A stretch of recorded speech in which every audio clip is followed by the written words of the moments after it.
Week 1 of the NFL is officially in the books, and what a week it was. For me personally, the return to the NFL is truly like a little kid on Christmas morning, and it certainly did not disappoint. There were several close games, there were some surprises, and some things that went about as well as we expected. And in today's video, we're going to discuss some players and teams that have to pick it up moving forward. This does not mean if your favorite player or team is in the video that their season is over, though I do believe a couple of team seasons are very much in doubt at the moment, but with the preseason expectations some of these teams had, guys are going to have to pick it up. These to me are a few players that very much disappointed in week 1, whether it was due to their own performance, bad play calling, or a mix of both. And a spoiler, because I'm sure this will be noticed, but the footage from today's video will be footage from week 1, so there will be no 2021 footage in here, and without further ado, let's begin. And the first team we are going to discuss is the New England Patriots. This is not a Mac Jones specific segment or glaring directly at him because, quite frankly, Mac in a lot of ways was set up to fail in week 1. The biggest concern I had with the Patriots entering this season wasn't if Mac Jones could lead them to success or if he was the guy. To me, Mac is a good NFL quarterback as he shows what he can do weekly, both good and bad. To me, the biggest concern was heading into a season with Jacoby Myers, Kendrick Bourne, Nelson Aguilar, and Devontae Parker as your top 4 receivers and saying to yourself, or maybe in this case, legitimately trying to convince yourself, hey, we just got our asses kicked by the Bills in the playoffs. That was our most recent game. And they have players like Stephon Diggs, Gabe Davis, Dawson Knox. Of course, this goes without being said, an MVP level quarterback in Josh Allen and everyone else. And I think we can compete with these guys because, quite frankly, they are the top of the division, and that's who we need to beat heading into the year. They are the gold standard right now with the AFC East, and honestly, maybe all of football. But we'll go into the year with the play calling being up in the air, whether it would be a former defensive-minded coach in Matt Patricia call offensive plays, who, by the way, use two formations all day, or a coach who is just fired from the Giants, who perhaps was most known for calling a 3rd and 8 quarterback sneak with the season effectively over last year. Yes, this will help us compete and win us ball games. And to me, Mac Jones' offensive supporting cast isn't anywhere close to the top of the NFL, and it more than showed. And had Miami put up more points, which, spoiler, when the Patriots play teams like the Ravens, Packers, Vikings, and Bills this year, these teams will all more than likely put up more than 20 points, and I truly don't think New England can keep up with any of these teams, and I think this will be one of the longest seasons the Patriots have had in the past 25 years. Next up is the Arizona Cardinals, and this is not solely because they lost to the Chiefs, because I honestly thought heading into the game the Chiefs would win, but the question was by how much. Heading in, I thought this would be a Big 12 style shootout and we would see a 900 plus total yard game, and that the final score would be something along the lines of 45-41. The Arizona Cardinals are in today's video for a few reasons, and the first was how they attacked Patrick Mahomes. The game plan was bad, and I get that you don't want to sit back and let him pick you apart defensively, so you do want to try and generate some pressure, but Patrick Mahomes is at his best when being blitzed. These are when you see the highlight reel plays and the Mahomes magic, if you will. And no stat shows this better than when he was blitzed on Sunday, as he was 16 for 23 with 143 yards and 5 touchdowns to, of course, 0 interceptions when blitzed against the Cardinals. Mahomes will find the mismatch when he's being blitzed and exploit it nearly every time.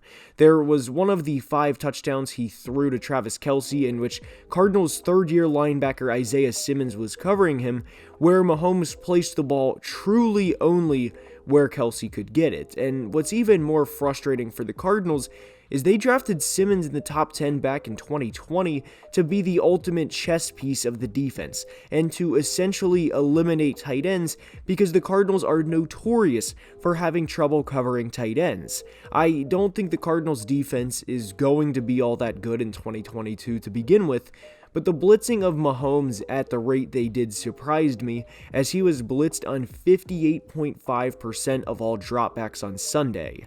Entering the fourth quarter, the Chiefs were up 37-7, and for the Cardinals to only have 7 points entering the fourth quarter after extending James Conner this offseason and trading a first-round pick for Marquise Brown is nothing short of disappointment. And it does not get any easier for them, as their next 4 games are at the Raiders, home against the Rams, at the Panthers, and home against the Eagles. Next up is the Tennessee Titans, and this, like the Patriots, one goes back to the offseason. I made a video back in April or so regarding my concerns with the Titans, and granted we are only in week 1, so I'm not taking a victory lap as much as to say the concerns are very real. There's going to be games where you play teams, and players like Saquon Barkley make play after play, as while we like our favorite NFL teams, the teams they are going against are also professionals and are going to make plays over the course of the game. But what's concerning to me regarding the Titans is you put up 20 points in your home opener and you lost to a team quarterbacked by Daniel Jones. And I personally think the game plan heading in should have been at all costs to stop Saquon Barkley and force Daniel Jones to beat you. And Saquon had nearly 200 yards of total offense, and while Daniel Jones certainly was not an MVP level quarterback in this game, he did enough to get the win, which also included a 60-plus yard touchdown to Sterling Shepard. And by the way, for the Titans, I don't blame Randy Bullock for missing a 47-yard game-winning field goal for the win. Sure, you can make the argument that's a kick he needs to make, but I think you can very much make the argument that the defending number 1 seed in the AFC should not be in this game with the team that just picked in the top 5 of the draft, heading down to the wire with the game on the line. Daniel Jones is also notorious for turning the football over, and not surprisingly, the Titans forced 2 turnovers from DJ, one being an interception and one due to Jeffrey Simmons forcing the football out.